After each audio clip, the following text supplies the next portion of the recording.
Mhm.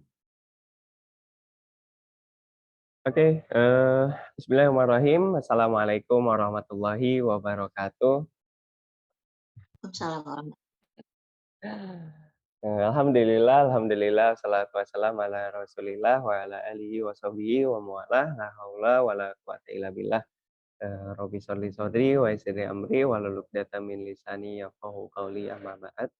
Alhamdulillah puja dan puji hanya kepada Allah Subhanahu wa taala di akhir pekan ini, di mana banyak orang-orang yang lebih memilih aktivitas yang merehatkan ya badan, merehatkan pikiran, tapi Allah mudahkan kita dalam amal soleh, Allah lembutkan hati kita untuk sama-sama, berada di, majelis, ilmu ya.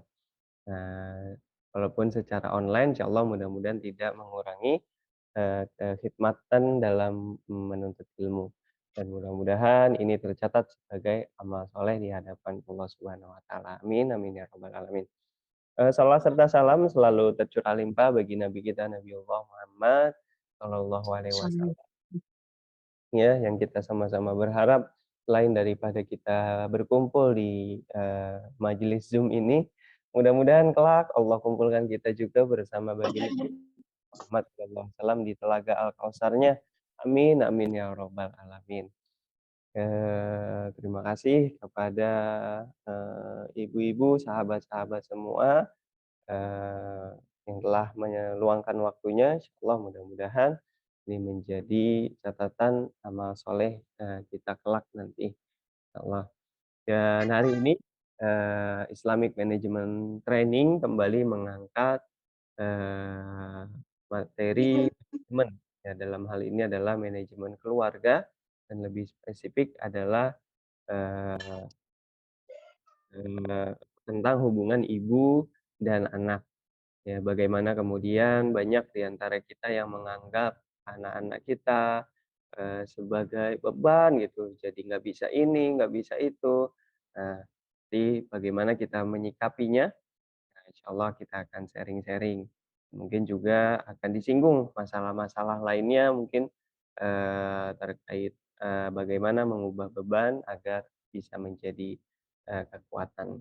Dan alhamdulillah sudah hadir narasumber kita, Ustazah, Tia Selvi, atau biasa dipanggil Miss Tia nih, beliau, luar biasa aktif, banyak amanah, tapi tidak pernah dianggap beban. Nah, seperti apa insyaallah kita akan dengarkan, eee ilmu dari beliau ya kepada Ustazah, Miss Tia, waktu dan kesempatannya dipersilakan.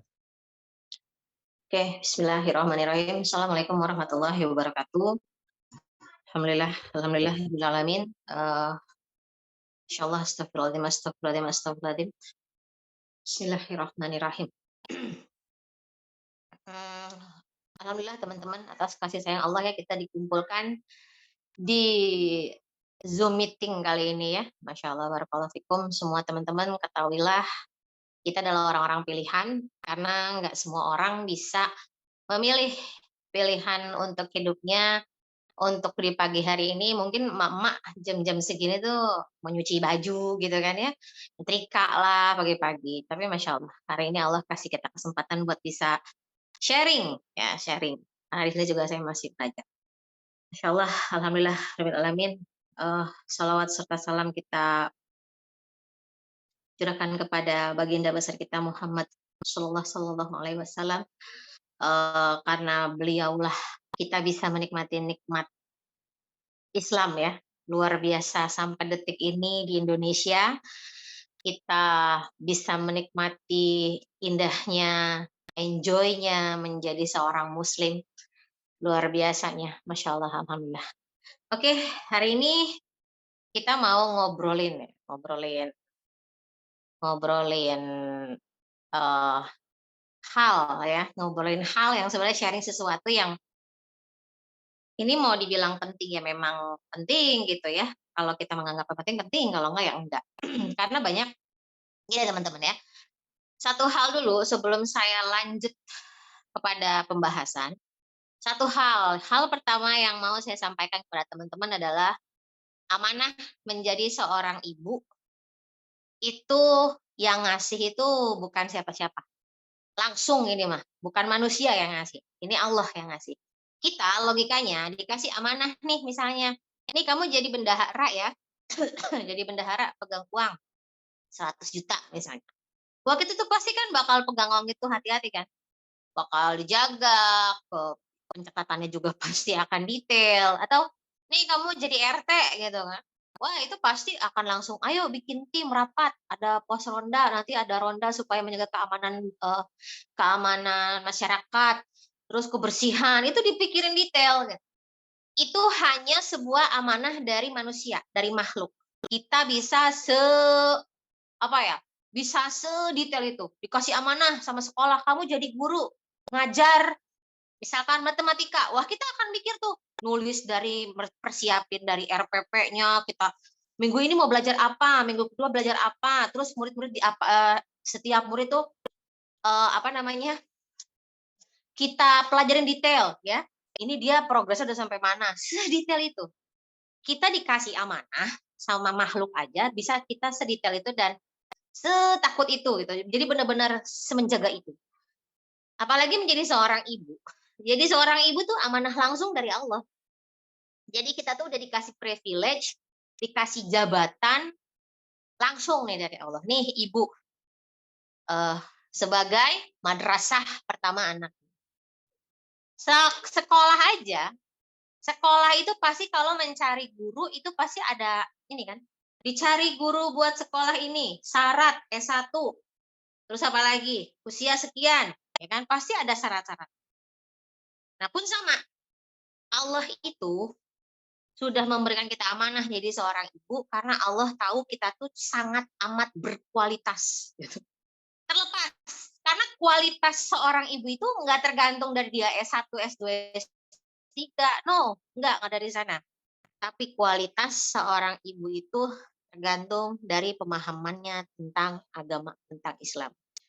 Jadi kalau kita kadang saya sering banget ya, karena saya gerak di pendidikan, eee, banyak banget curhatan gitu kalau ngomong, "Miss Tia, dah aku mah nggak pinter, dah aku mah nggak bisa, dah aku mah beginilah, begitulah," gitulah, banyaklah alasan gitu. Eee, saya bilang gini, belajar itu nggak harus pinter, nggak harus hebat, yang penting mau, mau nggak kita belajar. Loh kan ketika zaman dulu juga nggak ada sekolah dan nggak ada kuliah, nggak ada lembaga pendidikan dulu kan.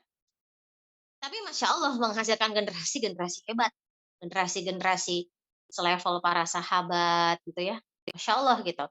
Itu dari mana sih?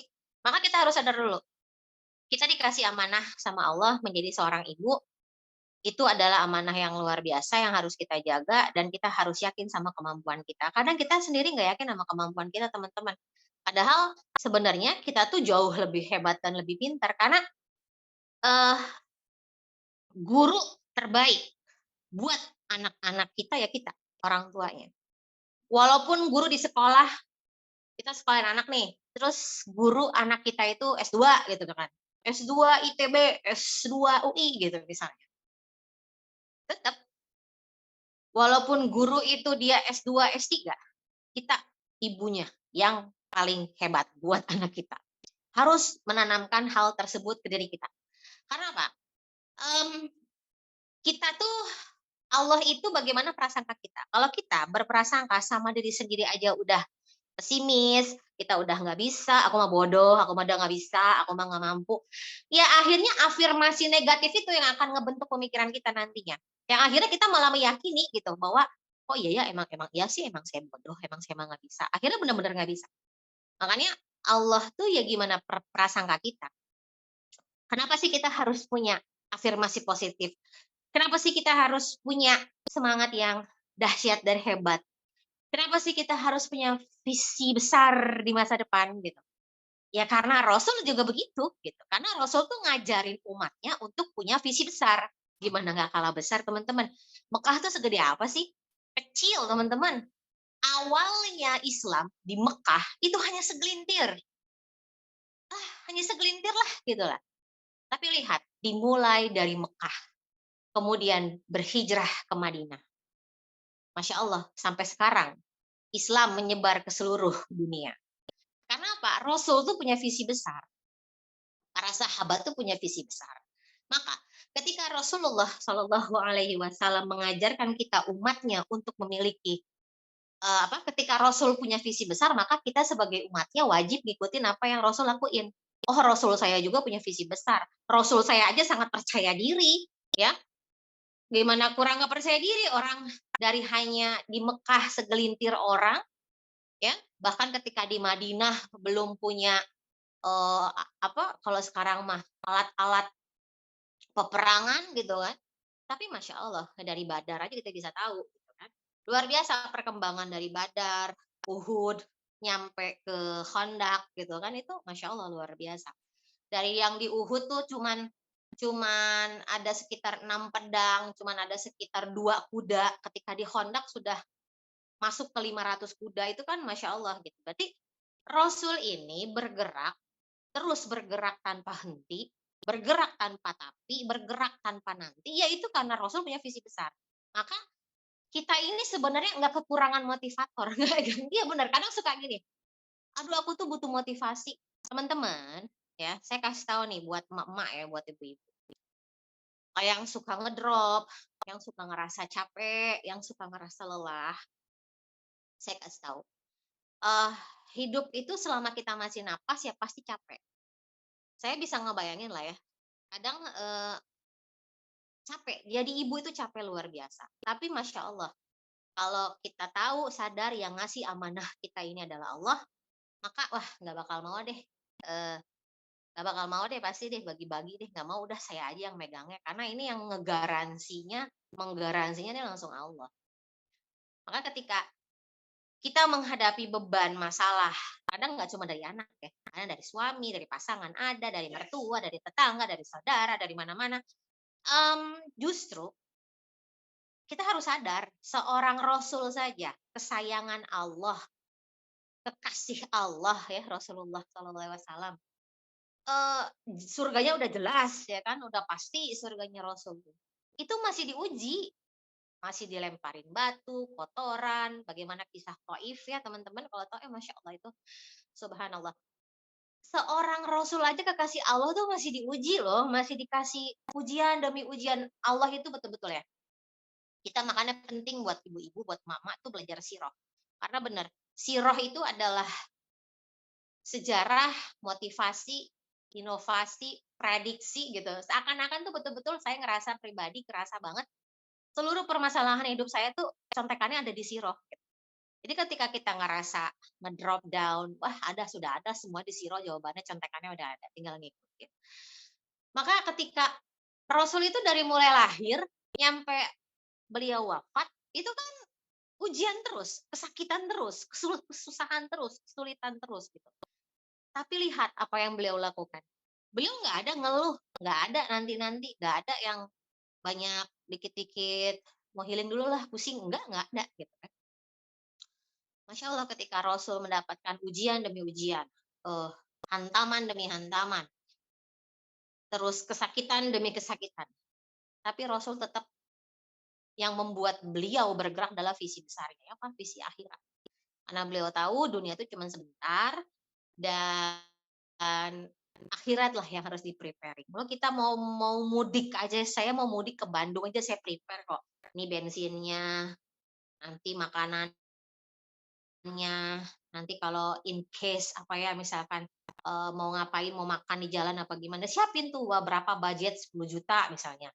Terus, nah kan saya aja mau mudik ke Bandungnya saya prepare, apalagi ini mau mudik ke akhirat ya selama-lamanya nggak bisa balik lagi kan. Maka harus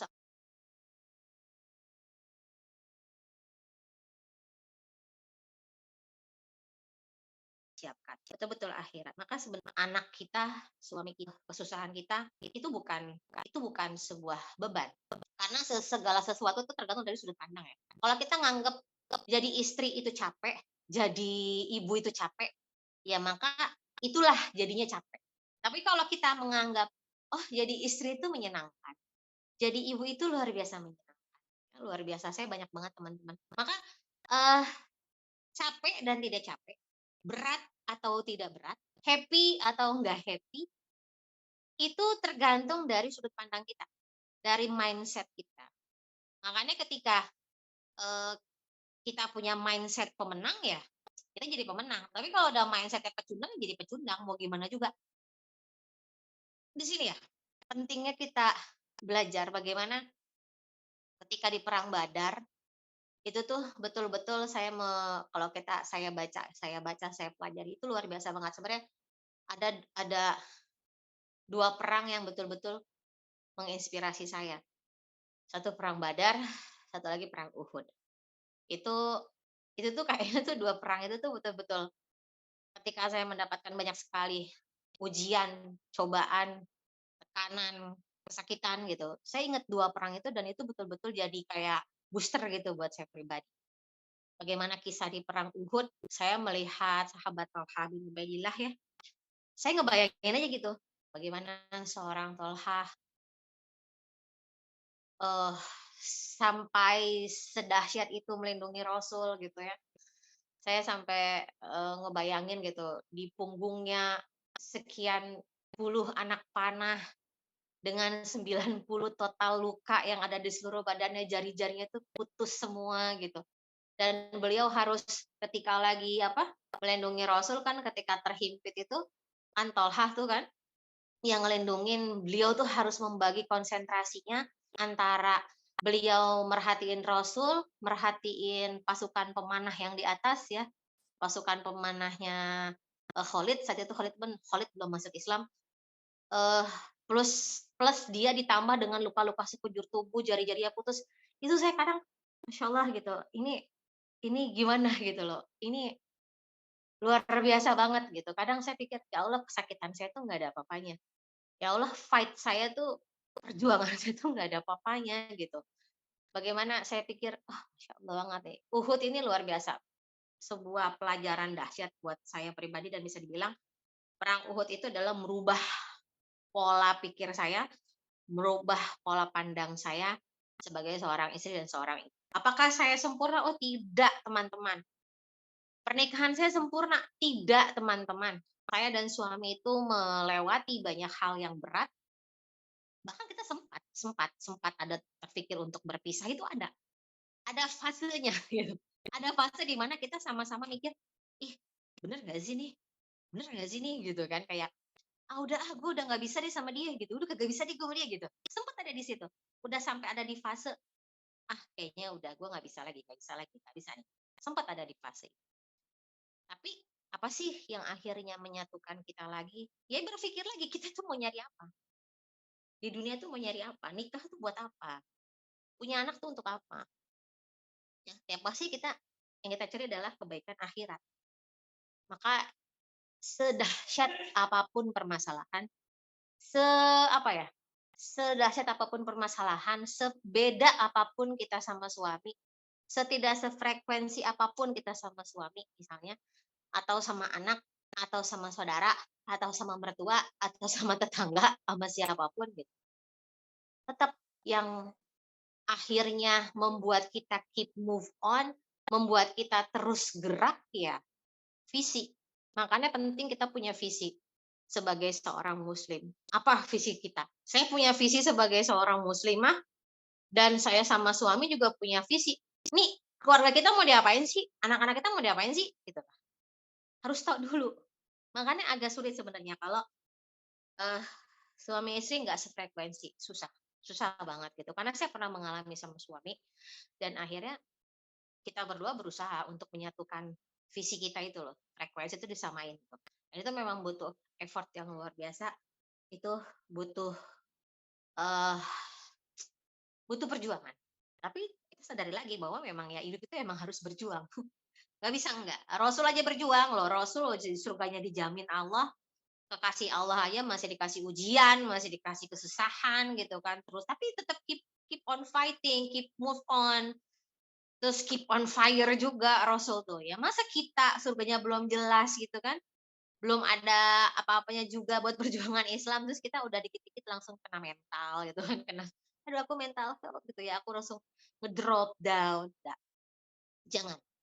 Kita dikasih amanah sebagai seorang ibu karena kita mampu. Nggak mungkin, Allah itu nggak mungkin ngasih anak kalau kita nggak mampu, mustahil. Karena ini jaminan Allah juga ya gitu, bahwa aku tidak akan memberikan ujian melebihi kemampuan hambaku. Nah, anak itu kan ujian buat kita semua, anak itu ujian. Maka kalau Allah kasih satu anak kita pasti mampu, dikasih 2 anak pasti mampu, kasih 10 anak pasti kita mampu. Mampu apa? Bukan cuma mampu ngasih makan, tapi mampu sampai mendidik dia. Karena sebenarnya anak itu terlahir suci, terlahir fitrah. Bahkan, eee, anak itu mau dijadiin Yahudi, Nasrani, atau Majusi itu gimana orang tuanya. Bayangkan mau dijadiin Yahudi, Nasrani, atau Majusi itu gimana orang tuanya. Apalagi cuma dijadiin jadi anak yang soleh, anak yang taat, anak yang bager, yang nurut gitu, yang pinter. Itu mah gampang teman-teman, gampang. Orang mau dijadiin Yahudi, Nasrani, Majusi itu gimana orang tua. Maka kembali lagi, kita sebagai orang tua tuh penting untuk, mengilmui diri kita. Kita harus tahu dulu, anak-anak kita tuh mau diapain sih? Ini keluarga tuh mau dibawa ke mana sih gitu. Kita punya contoh ya, saya ya, misalkan punya anak 3. Ini anak saya 3, terus mau dikemanain? Ini mereka 5 tahun ke depan mau seperti apa? 10 tahun ke depan mau dibentuk jadi apa?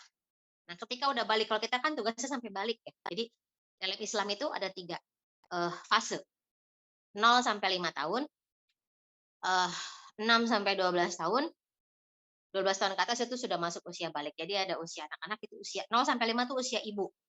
Full, full ya. Eee, itu usia ibu. Jadi usahakan, kadang suka gini, saya suka bingung juga ya.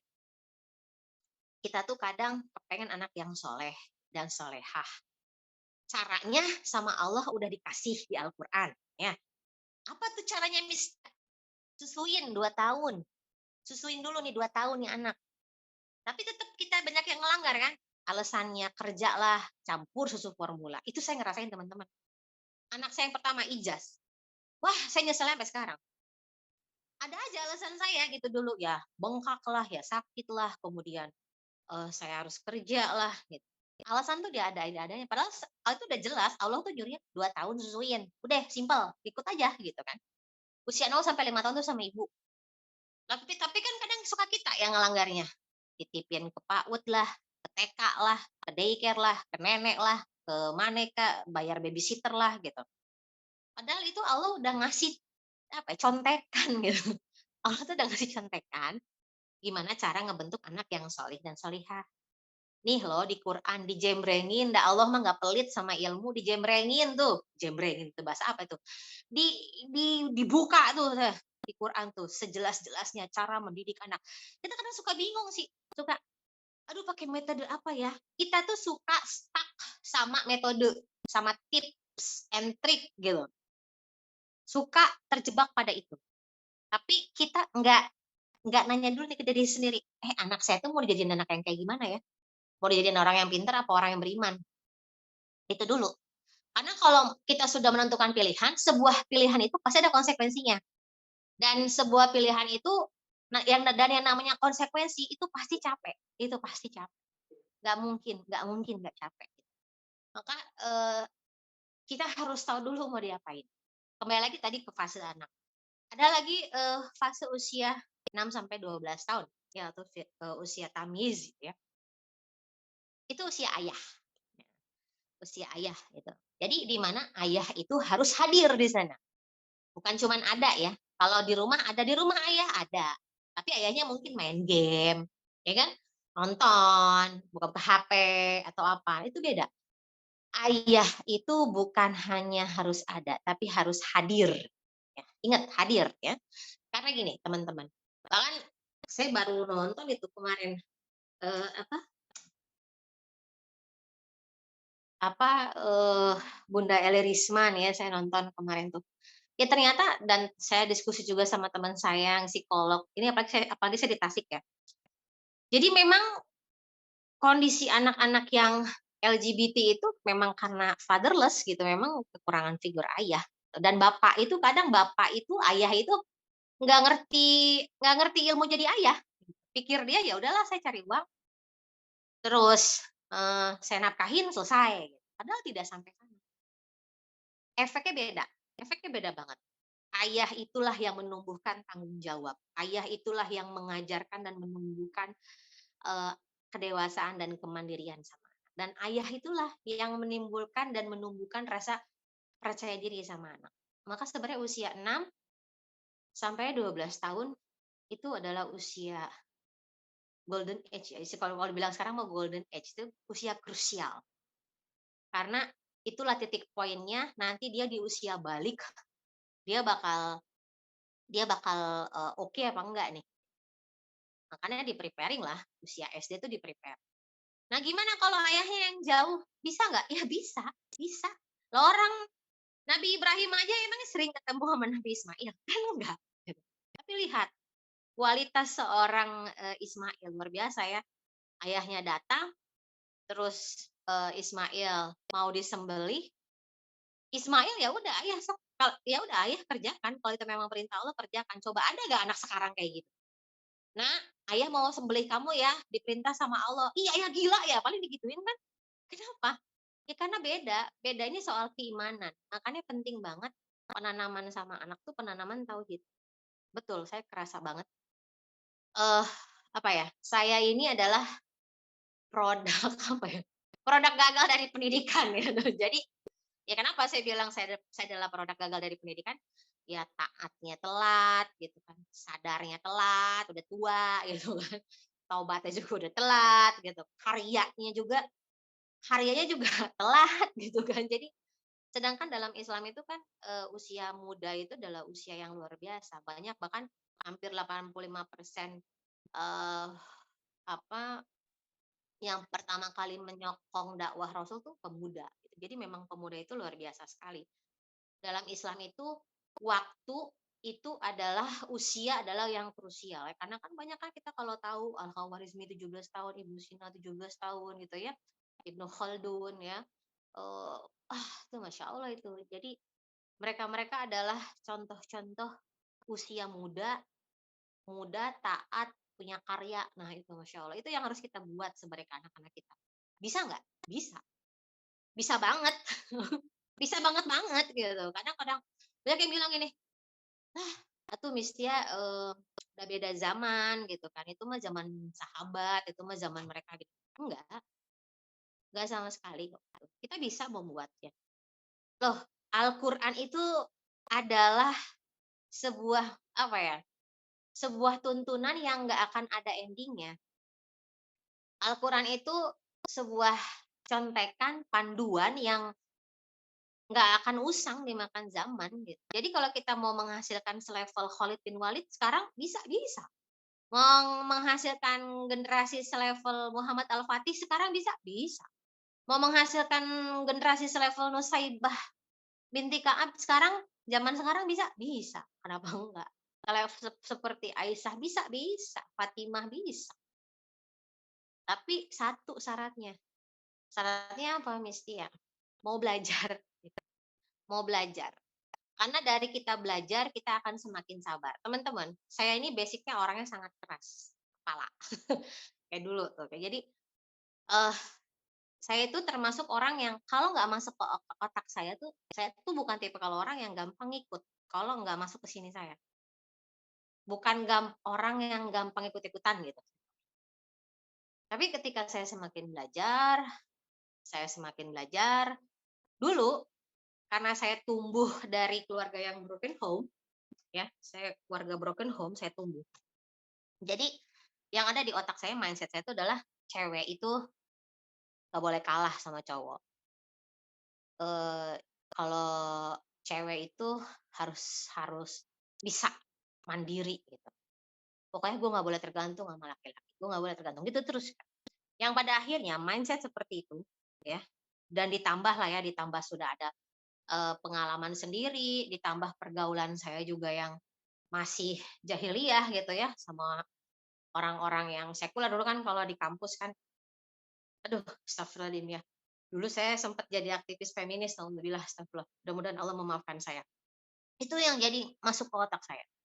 Sampai pada akhirnya tanpa saya sadar, eee, itulah yang akhirnya mengganggu pernikahan saya. Saya ngerasa, "Ah, pokoknya gue nggak boleh kalah sama cowok, gue nggak boleh di bawah, gue harus." bisa sendiri, apa-apa sendiri gitu.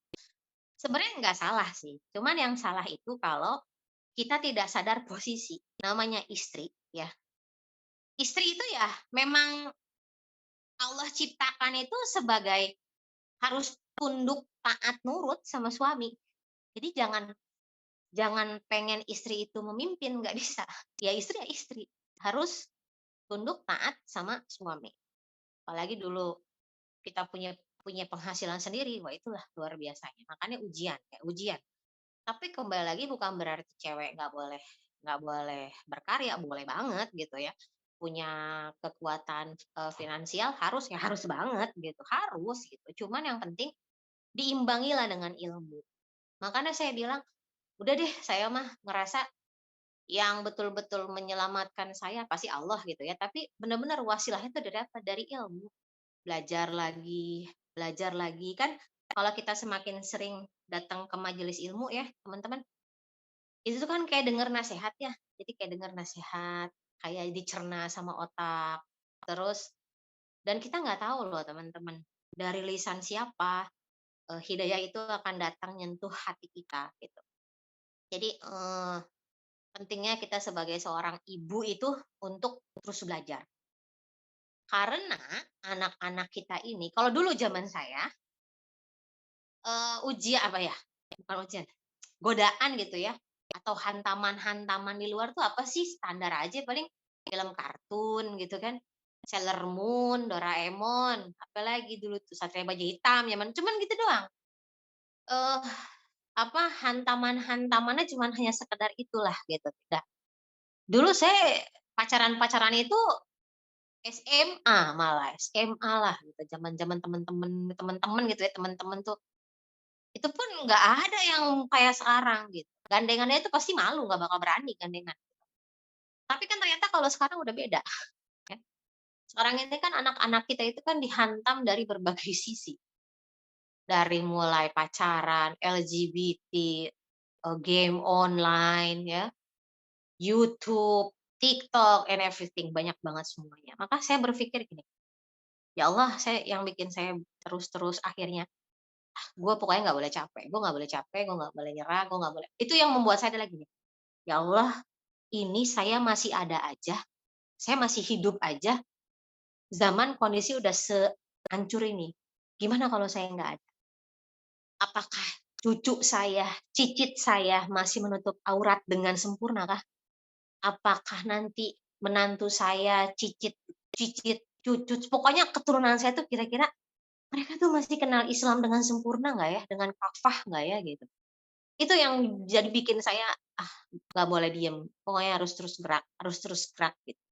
Walaupun sekarang saya sebelumnya sangat aktif, tapi sekarang, eee, saya sekarang di rumah aja gitu, karena kondisi lagi hamil muda. Jadi belum bisa aktivitas banyak di luar. Ini juga ngomong agak ngos-ngosan ya, emang agak sesek saya. Nah, jadinya, itu teman-teman, penting untuk ibu, satu mengilmui diri, belajar jangan stop. Yang kedua, eee, nggak usah cari referensi-referensi lain, udah balik ke Al-Quran. Al-Quran itu udah yang paling TOPBGT, udah yang paling oke banget. Ngedidik anak harus seperti apa, 7 tahun harus mulai dikenalkan sholat betul-betul. Ya kan harus ada tahapan. Quran itu sangat sistematis loh teman-teman. Kalau hukuman yang seperti apa, pukulan yang seperti apa. Ini udah komplit. Sebenarnya sih kalau saya pribadi, banyak yang nanya, "Tia, eee, parenting ngambil dari mana sih?" Gitu. "Dari mana ya?" Saya bilang. "Saya ngambil cuman dari, ya Quran ada aja, saya memang yang udah paling komplit dan sempurna itu memang cuma di Quran doang tentang parenting anak," gitu. Terus paling ini saya bilang, saya suka ke Ustadz Budi Ashari ya, saya memang ke beliau gitu karena saya melihat, Ustadz Budi Ashari, apa ya, referensi-referensi yang beliau berikan itu sangat, apa ya, sangat komplit ya, sangat komplit, terus betul-betul sesuai gitu ya, kayak saya lihat dari, eee, hadis-hadis pun hadis-hadis sahih yang beliau berikan gitu. Terus kitab-kitabnya juga kan saya kan juga telisik-telisik gitu ya. Itu, oh ini sangat-sangat komprehensif, sangat-sangat oke nih gitu. Makanya kalau misalkan saya sekolah ditanya, "Miss ngambil dari mana?" "Ya di sini mah saya ngambilnya ke Ustadz Budi Ashari," saya bilang kan gitu. Karena itu yang paling betul-betul, satu frekuensi lah sama saya. Karena betul-betul Ustadz Budi itu memang ngambil dari Quran dan Sunnah gitu, yang saya ketahui ya. Karena memang sebagai seorang ibu kita harus belajar, karena anak-anak kita pun dihantam teman-teman. Teknologi itu berubah per detik loh, per detik itu teknologi terus berkembang dan berubah. Kalau kita nggak mau belajar, habis kita teman-teman, habis. Karena anak-anak kita perkembangannya tuh sedahsyat dan segila itu per detik, itu benar-benar dahsyat, amat dahsyat. Kan aneh kalau misalkan gini, kita masih utak-utek aja belajar Microsoft Excel gitu, sedangkan sekarang udah ke AI gitu kan. Makanya saya pikir-pikir gini, ya Allah, saya inget banget dulu lagi SMA ya belajar apa, komputer ya, itu masih masih utak-utak aja di DOS ya, pakai disket zaman dulu tuh kan. Saya nggak ngerti apa itu Microsoft Word, Excel nggak paham gitu. Tahu-taunya ya pas kuliah aja gitu karena memang kebutuhan. Dan sekarang anak saya masih usia 6 tahun, 7 tahun, dan Hijaz 13 tahun, itu udah ada AI. Saya sendiri nggak paham, "Kakak Hijaz, AI apa sih?" Gitu kan. "Ini apa sih?" Gitu. Ya Allah kok teknologi sedahsyat ini ya perkembangannya. Jadi bisa dibayangin nggak sih kalau anak-anak kita tuh betul-betul cuman taunya game online, Mobile Legends, FF gitu kan, terus TikTok-an, YouTube, IG, cuman taunya gitu doang kayaknya aduh bener-bener bakal habis nantinya. Makanya penting, karena anak yang hebat itu pasti lahir dari ibu yang hebat. Kenapa sih ibu dulu? Kan ibu yang jadi madrasah. Ibu adalah madrasah pertama anaknya. Sekolah pertama anaknya. Namanya sekolah pasti akan cari guru terbaik. Nah, Allah udah ngasih kita amanah jadi ibu. Berarti Allah percaya kita adalah guru terbaik buat anak-anak kita. Itu. Jadi kalau buat saya kasih saran sama teman-teman, eh, pegang anak sendiri. Terutama usia 0 sampai 5. Jangan dititipin ya, jangan nyesel deh pasti nyesel, saya juga nyesel sekarang ya. Jadi jangan dititipin, itu, pesan dari saya. Terus bagaimana cara merubah beban ini? Ya itu lagi, beban sebuah permasalahan akan jadi beban dan akan menjadi sebuah happiness ya, itu tergantung dari sudut pandang kita. Kalau kita ngelihat ini beban, ya beban. Kalau ini sebuah visi besar, ya divisi besar jadi semangat pasti. Rasul kalau ngelihat perang Badar itu sebuah beban, beban banget, gimana nggak beban ya. Persenjataan jauh ya, jumlah jauh 1 banding 3. Mmm, Kemudian ini para sahabat belum punya pengetahuan tentang berperang gitu kan. Apalagi saat perang Badar itu as-sabiqunal awwalun semua itu tuh yang turun. Jadi betul-betul perang Badar tuh adalah perang penentuan gitu, karena bisa dibayangin nggak sih ashabikunal awalun ini mereka ikut perang. Kalau sampai mereka syahid ya, ini siapa yang nerusin dakwah gitu. Pastilah ada akhirnya itu kan sebuah apa ya, udah dari segala dari jumlahnya jauh, persenjataannya jauh gitu. Plus aduh ini ashabikunal awalun semua lagi yang turun. Ini kalau sampai meninggal ini siapa yang meneruskan sedangkan kita masih punya agenda besar gitu ya, Islam ini harus disebarkan gitu. Itu tapi luar biasa Rasul. Rasul itu ngajarin loh di perang Badar sama kita, bahwa kita tuh harus ngelewatin Badar kita dulu, ya. Kita semua tuh punya Badar kita masing-masing, ya. Kita semua tuh punya Badar kita masing-masing. Ada yang badarnya sama pasangan, ada yang badarnya sama anak, ada yang badarnya sama mertua, ada yang badarnya sama tetangga. Nah, beresin dulu Badar kita.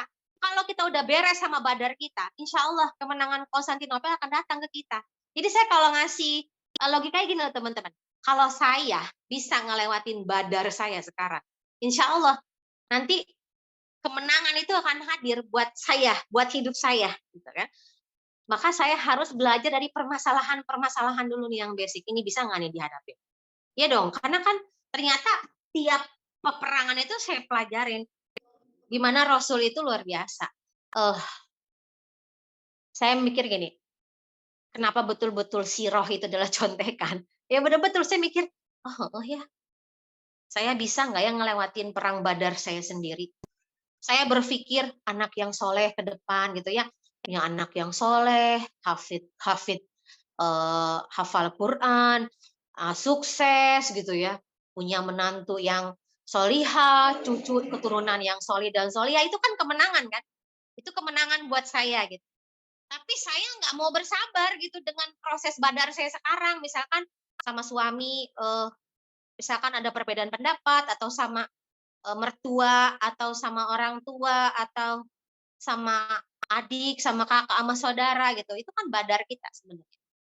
Kita bisa nggak ngelewatin? Atau sama anak, anak kita susah diomongin, anak kita masih susah bangun subuh, anak kita masih sering ngelawan, anak kita kecanduan game online, itu kan sebenarnya badar kita. Kita bisa nggak ngelewatin itu? Kita masih semangat nggak ngelewatin itu? Kalau kita masih semangat ngelewatin itu, insya Allah. Dan kita masih punya kekuatan dan visi besar kita, insya Allah itu akan terlewati. Jadi nggak ada masalah yang tidak akan terlewati. Semua masalah itu pasti akan terlewati. Nggak ada yang hujan terus-menerus, nggak ada. Nggak ada yang malam terus nggak ada. Setiap habis hujan pasti terang. Habis siang pasti malam. Habis malam, semua itu ada endingnya. Semua itu ada akhirnya. Maka yakin kesakitan kita, kesulitan kita dalam mendidik anak, dalam mengurus anak, itu pasti ada endingnya. Nah, endingnya ini, ya, endingnya ini kita yang tentukan, mau ending apa, mau sad ending atau happy ending. Karena sad ending, happy ending itu pilihan, teman-teman, itu pilihan. Kita mau membuat keluarga sakinah mawaddah warahmah itu adalah pilihan, itu bukan takdir. Kita mau menjadi istri yang salihah, kita mau nurut sama suami, kita mau jadi ibu yang hebat, itu pilihan. Karena eh itu bukan takdir dari Allah, bukan, itu pilihan. Saya memilih saya kuat karena saya memilih kuat. Saya jadi lemah karena saya memilih lemah. Karena Allah itu sudah nyeting cewek, udah menyeting perempuan itu, men-setting ibu ya, men-setting ibu itu adalah sebuah makhluk yang luar biasa kuat. Ya, kuat, kuat sangat gitu. Makanya kalau Allah saja percaya sama kita, Allah saja yakin sama kita, Allah saja sangat percaya diri memberikan amanah itu ke kita menjadi seorang ibu, masa kita yang dikasih amanah sama Allah enggak yakin sama diri kita sendiri? Itu sih sebenarnya. Maka berbahagialah, bersukacitalah gitu dengan amanah-amanah ini, amanah seorang istri, amanah seorang ibu, karena dengan kita menerima dengan ikhlas, dengan happy, dengan ya udah ini hanya fase yang harus saya jalanin, maka ketika dalam perjalanan ini saya harus belajar supaya saya semakin kuat, supaya saya semakin dahsyat, supaya saya tidak terkalahkan gitu. Harus begitu. Saya tidak terkalahkan. Sudah saya kuat, saya tidak terkalahkan. Saya harus kayak gitu. Kalau saya ke pribadi gitu. Terkalahkan oleh apa? Terkalahkan oleh kadang lelah, kadang capek, kadang ngedrop, kadang ih kayak pengen pergi kemana gitu sendirian gitu. Terus kayak pengen nggak, aduh nggak, udahlah nggak usah mikirin apa-apa. Tapi lah itulah yang harus saya kalahkan. Saya harus bilang, oh Tia, tidak Tia, kamu tidak terkalahkan. Sok, mau ujian apa lagi, mau capek apa lagi, mau tantangan apa lagi, hadapi, saya hadapi apapun. Kita harus punya kepercayaan diri yang luar biasa. Karena kalau kita mengafirmasi positif dari kita, ya karena Allah itu kan akan ngebantu kalau itu Allah tidak akan membantu satu kaum kalau kaum itu tidak mau membantu diri mereka sendiri. Jadi logikanya adalah Allah itu nggak akan bantu kita kalau kita aja nggak mau bantu diri kita sendiri. Hidayah itu nggak ada yang tiba-tiba dapat. So, hidayah itu melalui proses. Ya proses belajar. Eh, saya ingat banget, eh saya dari keluarga pesantren. Basic keluarga besar saya keluarga pesantren. Tapi saya enggak gitu. Saya kalau saya pulang kampung tuh inget banget deh. Saya kalau ngeliat sepupu-sepupu saya gitu pakai jilbabnya gede gitu ya, jilbab-jilbab lebar, sedangkan saya pakai celana jeans gitu gitu. Eee, saya ngerasa ngeliat mereka aneh gitu. Bahkan, "Ah, ngapain sih berislam kok kayak lebay banget sih gitu kan gitu. Ternyata kenapa saya bisa punya pemikiran seperti itu? Padahal saya bisa dibilang, wah lingkungan saya akademisi semua gitu kan. Saya aktif di berbagai komunitas gitu. Tapi tidak, Allah nggak sentuh saya, Allah nggak kasih saya hidayah itu, karena saya nggak nyari gitu. Makanya saya nggak bakal dapat hidayah kalau saya nggak nyari gitu kan. Akhirnya ya ternyata Masya Allah, saya mendapatkan hidayah itu ketika di Balikpapan nih ya.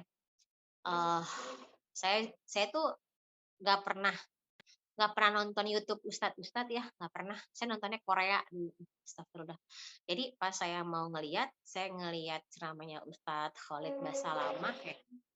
Kemudian, lagi itu tuh bukan di YouTube Ketang, di masjid gitu teh.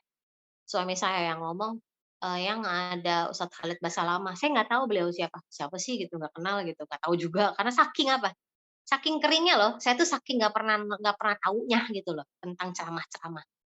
Ya bisa dibayangin kan, kalau yang online aja saya nggak pernah lihat, apalagi yang offline. Berarti kan bisa dipastikan saya nggak pernah datang ke kajian manapun dulu. Nah, dateng ke masjid, saya dengar ceramahnya, itu siroh. Jadi kenapa saya sampai setik ini tergila-gila ya, bisa dibilang saya tuh, wah benar-benar siroh ini yang ngerubah ini bener, karena memang sentuhan pertama saya itu adalah siroh. Itu kisah Umar bin Khattab. Jadi saya ngedengerin gitu, ngedengerin, udah. Ternyata ya Masya Allah gitu, ternyata asik ya, ngaji asik ya. Kayak saya mah jadi kecanduan tuh, jadi pengen kajian, cari kajian dulu di Balikpapan kan ya, cari, akhirnya Masya Allah, ternyata benar.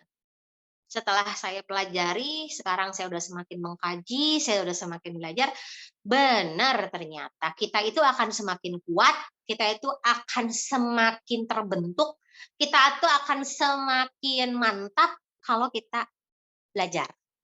Ya, ngaji, belajar. Jadi kalau kita mau jadi ibu yang kuat, mau jadi ibu dari anak-anak yang hebat, maka kita harus menghebatkan diri kita dulu. Pantes nggak? Ya dong, masa pengen punya anak yang hafal 30 juz, pengen punya anak yang soleh dan solehah, ya. Tapi kita hafal berapa juz? Juz mangga, juz alpukat. Makanya pantes, pantesin dulu deh gitu. Pantes ya kan, tahu pantes kan, memantaskan diri gitu. Saya pantas nggak ya punya suami yang soleh? Saya pantas nggak ya punya anak yang soleh dan solehah? Nah, kalau kita mau sesuatu, coba banyak-banyak ngaca gitu. Ngaca aja gitu. Saya kurangnya di mana ya? Oh, saya harus ngapain ya? Oh, saya harus belajar. Apa yang harus saya perbaiki ya? Maka mulailah teman-teman merencanakan tentang eh, tentang kematian. Jadi hal yang membuat kita tidak akan stop bergerak adalah kalau kita ingat mati, gitu aja sih. Kalau kita ingat mati, kalau udah mati nggak bisa balik lagi, nggak bisa dikoreksi lagi, udah, kita pasti nggak bakal ada namanya nyerah, nggak bakal ada namanya gundah gulana, itu enggak. Karena sejatinya Allah itu memberikan sebuah ujian, sebuah em, cobaan, ya, itu sesuai dengan kapasitas hambanya. Pasti itu nggak mungkin, karena kan Allah nggak mungkin salah, ya kan? Allah ngasih kita suami tipe seperti ini misalnya, tipe A, ya karena Allah tahu kita tuh cocok dan bisa menghadapi suami tipe A. Kita dikasih anak yang tipe apa XYZ gitu kan. Ya karena kita bisa menghadapi anak seperti itu, pasti. Makanya kembali lagi, kalau teman-teman eh pingin mampu untuk bisa menghadapi ya, rubah dulu mindsetnya. Rubah dulu mindsetnya. Bisa, tidak bisa, mampu, tidak mampu itu dari mindset. Pun sama, ketika perang Badar, ternyata kemenangan Badar itu bukan dari jumlah. Ya nggak sih? Kan perang Badar menang pasukan muslim. Logikanya jumlahnya jauh. Ya kan? 1 banding 3.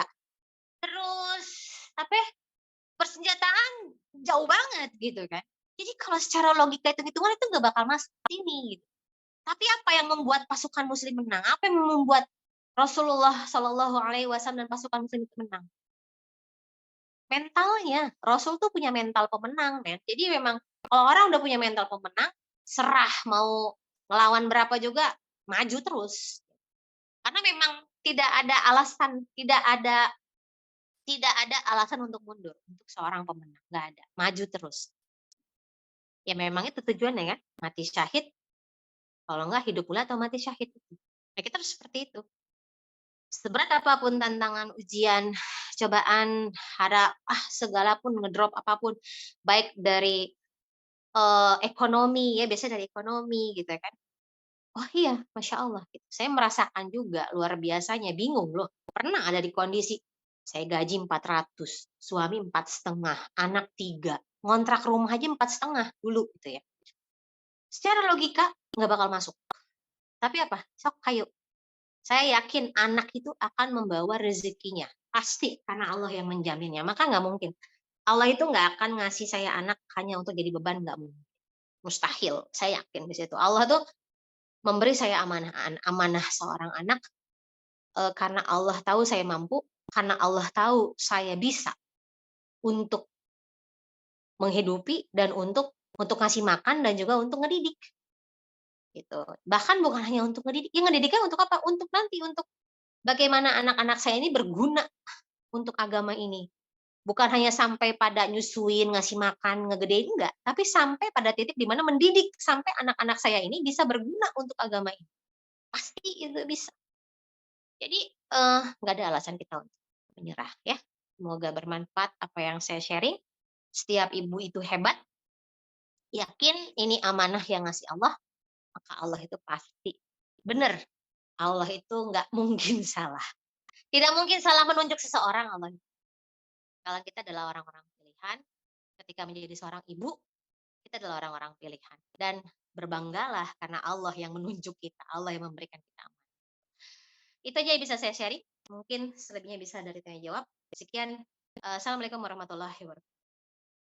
Waalaikumsalam warahmatullahi wabarakatuh. Alhamdulillah, insyaallah terima kasih, Mustia ya atas, ilmu sekaligus menjadi booster ya untuk kita semuanya. Masya Allah mudah-mudahan ini bisa menjadi penguat lagi rasa sabar kita, ya agar kemudian bisa mengubah beban, bukan hanya sekedar menjadi beban, tapi dipandang sebagai kekuatan yang akan membentuk kita lebih kuat, membentuk kita lebih hebat, dan tentunya bisa lebih taat pada Allah dan Rasulnya insya Allah. Nah, kemudian kita akan masuk kepada sesi tanya jawab, dan silakan bagi yang ingin bertanya bisa bertanya langsung atau bertanya melalui kolom chat. Namun sebelum itu ada sebuah informasi sedikit ya, dari Islamic, Management Training ya. Nah, ya Islamic Management Training ini, adalah lembaga, eee training manajemen berbasis Islam.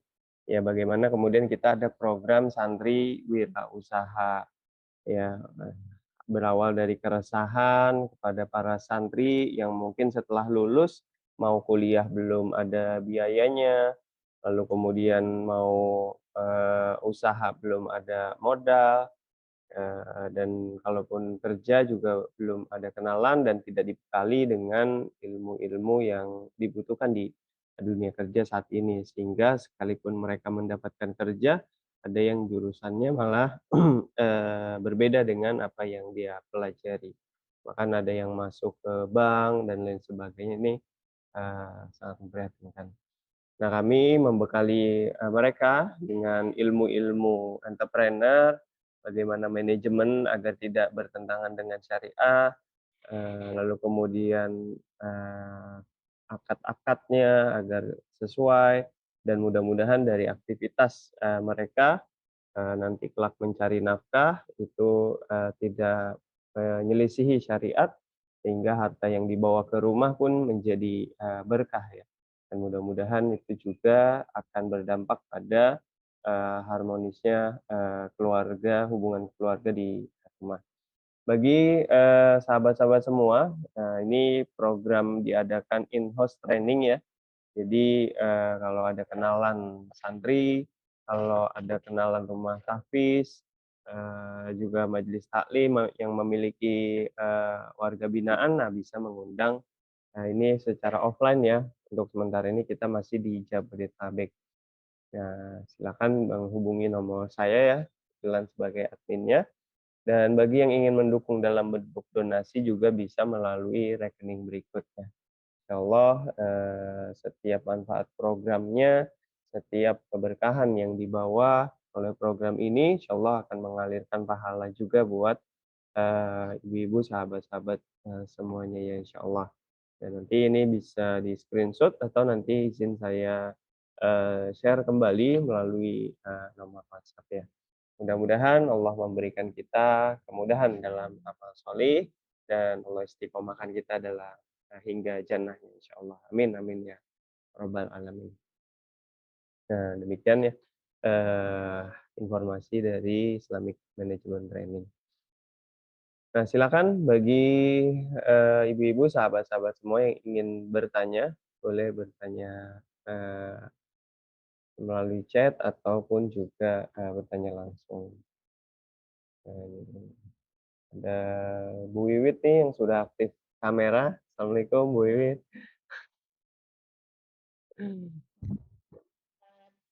Alhamdulillah. Sehat ya Bu? Ada yang mau ditanyain Bu? Insyaallah enggak, hanya Ah, cukup termotivasi aja. alhamdulillah. Iya, akhir Ustaz. Siap, terima kasih. Mudah-mudahan ya, booster yang diberikan itu bisa memberikan, motivasi juga. Nah ini ada pertanyaan dari Mbak Acira. Assalamualaikum Waalaikumsalam. Izin bertanya untuk orang tua yang memiliki konsep banyak anak banyak rezeki, yang bisa dikatakan anak banyak tapi dalam kondisi ekonomi yang tidak baik, tapi terus menambah anak. Tapi berpikir bagaimana pendidikan dan tanpa berpikir bagaimana pendidikan dan masa depannya. Apa yang perlu kita lakukan jika dalam kondisi seperti ini? Dalam kondisi kita sebagai anak yang diperlakukan seperti ini. Terima kasih, Miss, jazakillah khair. Nah ini Oke,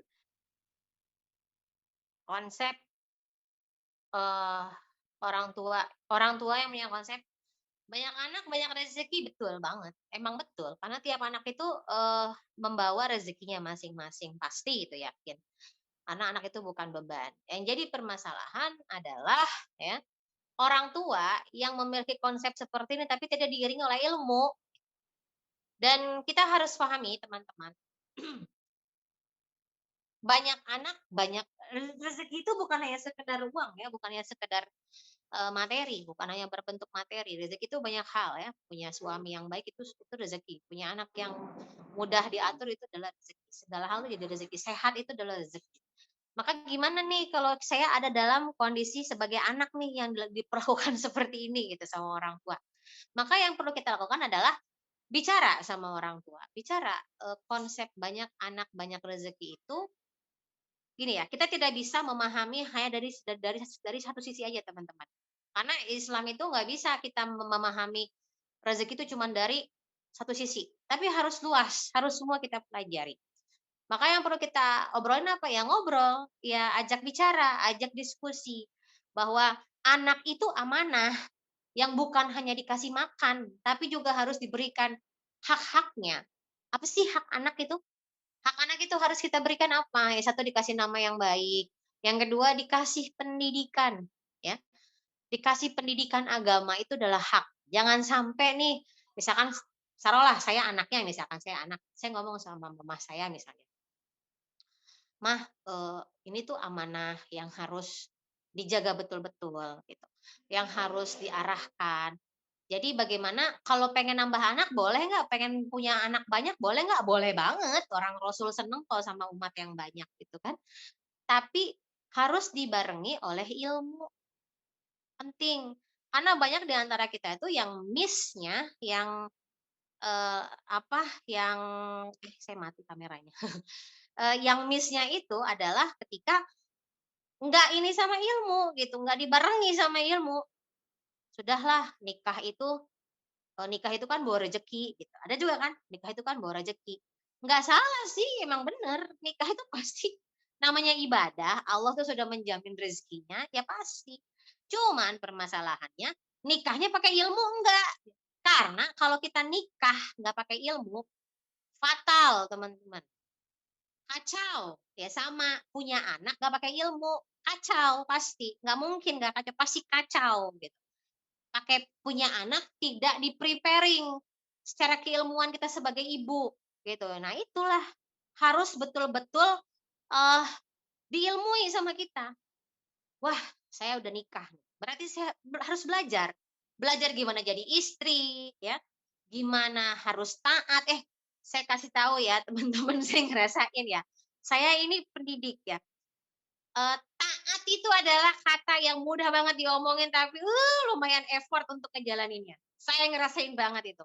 Betul-betul apalagi untuk kita perempuan-perempuan misalnya yang udah mandiri sebelum nikahnya, sudah punya, kematangan secara finansial sebelumnya. Wah itu luar biasa. Taat itu butuh effort. Betul betul betul. Karena begini, pantesan aja ya saya bilang surga itu boleh aja lo masuk pintu mana aja lah yang penting kamu taat sama suami kamu. Ternyata taat memang seberat itu.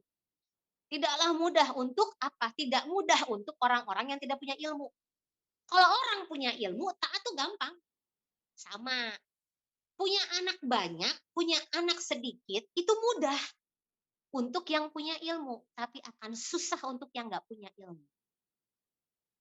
Kembali lagi kita harus ilmu diri kita. Apa hak anak-anak kita? Apa yang harus kita ajarin nih buat anak-anak kita? Jangan sampai jadi orang tua yang rugi. Tahu nggak orang tua rugi? Sudah terbujur kaku, ya, di alam kubur, nungguin doa dari anak-anaknya, tapi nggak nyampe-nyampe doanya. Loh kok bisa? Apakah anak-anaknya nggak ngedoain? Oh tidak, anaknya ngedoain, tiap sholat didoain. Oh, ngedoain ibunya, ngedoain bapaknya tiap sholat, tapi kok doanya nggak nyampe. Kenapa? Karena anak-anaknya masih melakukan maksiat, misal pacaran. Ah, sekarang mah gitu, pacaran mah pacaran, sholat mah sholat gitu ya. Terus masih ngeriba misalnya, tanpa sadar ya, masih nge-pay later, tah tuh. Jadi orang jangan sampai jadi orang tua rugi, capek dari hamil, capek ngelahirin, nyusuin, ngegedein, nyekolahin, sudah meninggal, yang kita berharap itulah ya, yang jadi penolong kita, kok nggak datang-datang doa anak-anak saya kemana ini ya? Bukannya nggak ngedoain, anak kita ngedoain, cuman nggak nyampe ke kita. Kenapa nggak nyampe? Masih maksiat, gitu. Karena nggak bakal nyampe, doa orang-orang yang bermaksiat itu nggak bakal didengar sama Allah. Makanya penting kita tanamkan tauhid, kita tanamkan kekuatan akidah, kita bentuk mereka menjadi karakter seorang muslim yang utuh. Untuk apa? Untuk nanti di akhirat, untuk di akhirat. Maka obrolin sama mamahnya, anak itu tidak sekedar hanya konsep banyak anak, banyak rezeki itu betul, betul banget kalau dengan ilmu. Tapi kalau hanya sekedar dijadikan alasan, ya, ya itu adalah kesalahan gitu. Makanya kenapa harus betul-betul kita itu belajar jadi seorang ibu. Karena 3 hal yang dibawa ya, ilmu yang bermanfaat, ilmu yang bermanfaat, amal jariah, sama doa anak yang soleh. Kalau kita nggak kaya-kaya banget, terus sedekah juga nggak banyak-banyak banget, ya minimal kita punya harapan di mana? Di doa anak yang soleh. Itu investasi kita yang luar biasa. Maka dan anak yang solih itu dibentuk, ya. Anak yang solih itu dibentuk. Seorang Ismail itu dibentuk karena apa? Ibunya Hajar itu, masya Allah. Anda bisa bayangin menjadi seorang Hajar kan harus bersabar. Kita latihan sabar misalkan sama suami. Saya kalau ngebayangin jadi Siti Hajar, jalan kaki dari Palestina ke Padang Tandus, belum Mekah dulu ya, masih Padang Tandus, belum ada siapa-siapa. Terus udah sampai, terus ditinggalin. Kira-kira kalau Hajar kan 3 kali manggil ya, yang ketiganya Hajar nanya sama Ibrahim, apakah Allah yang memerintahkanmu? Baru apa Ibrahim itu nengok terus ngejawab, ya Allah lah yang memerintahkanku untuk membawamu ke sini. Apa jawaban Hajar? Kalau ini memang perintah Allah, maka aku yakin Allah tidak akan pernah menyanyiakanku. Lihat, jawaban istri yang salihah. Lah kalau kita bisa dibayangin kalau kita, laki kita ngebawa kita ke tempat Kebayang nggak kita bakal ngomong apa sama suami? Si papa teh gimana sih pikirannya? Papa mau ninggalin aku di sini gitu sama anak orok, pasti kan kayak gitu. Dasar laki-laki tidak bertanggung jawab, pasti kan kayak begitu kan. Tapi lihatlah, seorang Ismail ya, seorang Ismail itu tumbuh terbentuk menjadi anak yang soleh ya. Itu karena apa? Ibunya yang luar biasa. Maka luar biasakanlah diri kita. Hebatkanlah diri kita menjadi seorang ibu. Bisa, bisa pasti bisa. Dengan apa? Dengan ilmu. Belajar, ngaji pokoknya. Jangan berhenti ya. Itu paling teh yang bisa aku jawab ya. Jadi teteh banyakin diskusi, banyakin obrolin dan dengan kesabaran. Dakwah itu harus sabar. Dakwah tuh nggak bisa sekali ngasih tahu terus orang langsung sadar, enggak. Memang harus sabar, namanya dakwah ya pelan-pelan gitu. Dan kalaupun masalah dakwah itu berhasil atau tidak itu urusan Allah. Urusan kita hanya sampaikan, sampaikan, sampaikan. Masalah bisa merubah atau tidak itu urusan Allah, bukan urusan kita. Oke? Lanjut. Siap, alhamdulillah. Terima kasih, Mustia ya. Jadi harus dengan ilmu ya, insyaallah mudah-mudahan bisa menjawab. Nah, ini ada pertanyaan yang mungkin senada nih dari Mbak Bella dan Sri Lestari. Izin bertanya, Mistia, bagaimana menentukan bakat setiap anak? Nah, ini sama senada juga bagaimana cara menghadapi situasi anak-anak yang karakternya berbeda-beda nih, Mis. Nah, Oke, siap. Jadi gini, tiap anak itu memiliki keunikannya masing-masing. Tiap anak itu pasti beda, ya pasti beda. Terus cara nemuinnya gimana? Teman-teman, saya adalah orang yang tidak percaya sama bakat. Aneh ya. Saya nggak percaya sama bakat. Saya Hijaz, ya. Hijaz itu dia punya ketertarikan sama coding, sama IT gitu ya, sama IT, sama dunia yang berbentuk eksak lah dia suka. Itu apakah bakat? Tidak, itu bukan bakat. Itu dibentuk. Ya. Kenapa? Awalnya adalah saya dia itu suka nonton YouTube. Kemudian dia udah mulai main game. Akhirnya saya arahkan, saya bilang, "Kamu boleh nonton YouTube hanya tutorial saja." Itu dibentuk loh sama saya, tanpa saya sadar. Anak saya bisa coding. Saya sendiri nggak ngerti coding itu apa. Tapi apa itu dibentuk, itu diarahkan. Jadi kalau ada awalnya dia tuh suka gambar, dia suka ngewarnain. Awal basic-basic emang ngewarnain, ngegambar bikin komik dulu tuh kan, bikin komik gambar-gambar. Dari situ, jadi saya bukan orang yang percaya sama bakat, tapi saya yakin segala sesuatu anak itu dibentuk kembali lagi ya, mau dijadiin Yahudi, Nasrani, Majusi itu gimana orang tuanya. Maka ketika saya mau membentuk anak saya jadi anak yang solih, anak saya jadi anak yang taat, hamba yang taat, dan juga dia harus berkarya, ya itulah saya arahkan gitu. Jadi gimana cara nemuin bakat anak? Bukan menemukan bakat anak, tapi mengarahkan bagaimana kita bisa bentuk skillnya, kita bisa bentuk skill dia, kita bentuk kemampuan dia gitu, dan itu bisa. Kalau anak-anak yang basicnya misalkan suka gambar, ya arahkanlah. Mau apa, gambar desain kah, atau gambar fashion kah, atau apa, ke arah mana lah, terserah kita. Nah, bagaimana menghadapi karakter anak yang berbeda-beda. Yang berbeda-beda, harus gini, anak itu punya karakternya masing-masing. Anak saya yang pertama, kedua, ketiga itu beda-beda karakternya. Maka kita tidak bisa samaratakan bagaimana cara memperlakukan mereka. Yang bisa disamaratakan adalah konsep mendidik kita secara akidah, itu harus disamaratakan. Contoh, saya mendidik tentang sholat. Nah, saya mendidik tentang sholat tepat waktu. Anak saya ini yang kedua super sensitif dan sangat-sangat apa-apa nangis, apa-apa pakai nangis ya dulu tapi. Hijaz itu dulu lagi masih kecil dia tantrum sekali. Anak saya yang ketiga cenderung cuek ya. Kadang cuek lah dia orang yang ketiga nih. Tapi dalam penetapan ngajakin sholat, itu saya samain konsepnya. Samain konsepnya. Kalau misalkan usia 3 tahun itu masih ngajak bareng sampai 7 tahun. Sudah masuk 7 tahun, ini 7 tahun. Saya kalau 7 tahun itu adalah usia yang harus mulai kita memperkenalkan ketegasan dan disiplin. Jadi saya udah nggak bisa enggak tuh. Jadi kalau sama anak saya yang masih 6 tahun tuh, yang paling kecil, wah itu masih dipeluk-peluk bangunin subuh. Sayang yuk, subuh yuk sayang yuk sabah subuh yuk, sholat dulu yuk 2 rakaat yuk sayang yuk, sholat dulu, bangun yuk. Masih dipeluk-peluk tuh. Tapi kalau udah sama anak saya yang 7 tahun si Kafa, ya, Kafa ini masih 7 tahun. Udah mulai subuh subuh subuh subuh gitu. Udah mulai berbeda dan dia harus merasakan itu. Transisi loh teman-teman. Dan hijaz itu pernah sampai saya mandiin subuh-subuh gitu. Bukan pernah lagi, sering dulu ya karena dia males-malesan gitu.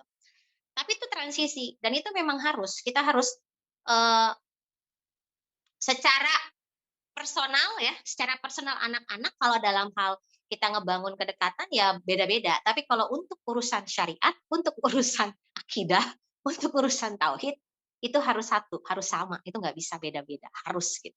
Karena jangan makanya penting kita mengkorelasi antara belajar tuh dari Quran dan sirah bener. Kayak usia sekian boleh ada kalau dia nggak mau sholat boleh dipukul dengan pukulan yang tidak membekas. Loh nggak apa-apa gitu kan, nggak masalah. Yang penting jangan dihajar, disiksa aja gitu kan. Yang penting kenapa?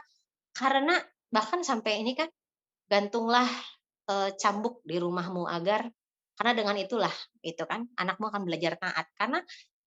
Dan kalau teman-teman sadar ya, itu dalam dalam apa ya, eee, dalam pembelajaran, itu kan ancaman terus, neraka neraka neraka neraka itu kan ancaman ya. Dan sebenarnya ancaman itu nggak menakutkan kok, dan memang itu perlu untuk anak-anak, bahwa neraka itu menakutkan, neraka itu menyedihkan, neraka itu memang harus, tapi dengan caranya masing-masing gitu kan. Dengan cara kita sebagai ibu, karena kan yang paling tahu anak itu kita, Bu, gitu kan. Yang paling tahu anak saya ya saya gitu, bagaimana cara nge-treat. Kalau orang lain nih, mmm, saya nggak pernah ngasih jajan ya. Jadi hijaz itu, semua anak saya tiga-tiganya, itu tidak ada jajan. Dari kelas 1 SD tidak ada jajan, karena saya terapkan ke mereka, jajan itu bukan hak. Hak kamu itu cuman bunda kasih makan makanan yang halal, yang baik, yang sehat. Baju, pakaian, nutup aurat, udah cukup itu, dan nyaman. Tempat tinggal, asal nggak kehujanan dan nggak kepanasan udah cukup, gitu. Karena itu yang saya terapkan. Dari kelas 1 SD. Jadi hijaz itu nggak pernah jajan dari kelas 1. Dia udah dagang. Dagang makaroni lah, udah keliling kampung dia jualan es, jualan sandwich lah segala rupa. Jadi kalau dia pengen beng-beng, dia pengen coki-coki, ya cari sendiri. Karena itu bukan hak kamu. Gitu. Dan akhirnya itu saya terapkan. Pun sama ke adik-adiknya sampai sekarang. Untuk saya itu sangat relevan dan sangat oke. Buat saya itu anak anak gue oke-oke aja kok, anak gue nggak stres biasa aja gitu kan, oke-oke aja gitu. Untuk hijaz biasa aja. Untuk orang yang melihat itu tuh kayak kejam. Ih, kejam banget sih sama anak gitu kan. Udah sih cok-coki berapa cuman gope doang, cuman 1.000 gitu kan. Repot banget gitu kan. Tapi bukan soal rupiahnya, bukan soal nominal kalau buat saya. Bagaimana dia cara menghargai? Dia menghargai dan dia harus fight, dalam hidup harus fight. Harus fight. Itu saya ajarin. Makanya kalau buat orang tua lain kejam banget sih anak gak dikasih jajan. Dan saya sering mengajarkan kecewa sama anak-anak saya. Bagaimana teman-temannya ketika lagi main, ada berangkat ke Jogja ya kan, bunda punya uang, tapi hanya untuk makan. Kalau untuk ke sana bunda nggak punya uang, tapi kalau memang mau ikut, ikut aja saya bilang. Akhirnya diajak berpikir. Maka saran saya untuk ibu-ibu semua, ajarkanlah anak itu harus tahu kondisi ekonomi orang orang tua, itu harus tahu. Jangan, kita mah dulu susah, anak mah jangan sampai susah. Nah, itu tuh salah itu. Kalau dulu kita mah susah di ini sama orang tua dulu teh. Sama anak bro-broan itu salah itu. Itu nggak sayang itu namanya, ya. Jadi, mudah-mudahan itu bisa menjawab ya. Kemudian langsung next mana lagi? Siap siap, insyaallah nih. Lagi asik-asiknya nih dengerin Miss Tia. Di Alhamdulillah. pertanyaan dari Bu Resmi, "Assalamualaikum Miss Tia, izin bertanya Miss, saya ibu 2 anak yang saat ini anak-anak masih duduk di bangku 2 dan 4 SD.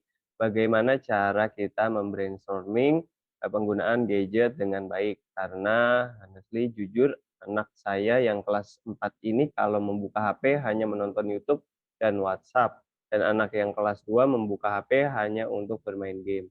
Bagaimana trik kita dalam menasihatinya? Terima kasih, Miss. Jazakallah khair. Oke. Game, ya, handphone. Teman-teman, saya itu saya bergerak dalam dunia LGBT anak dari udah kurang lebih 6 tahun ini.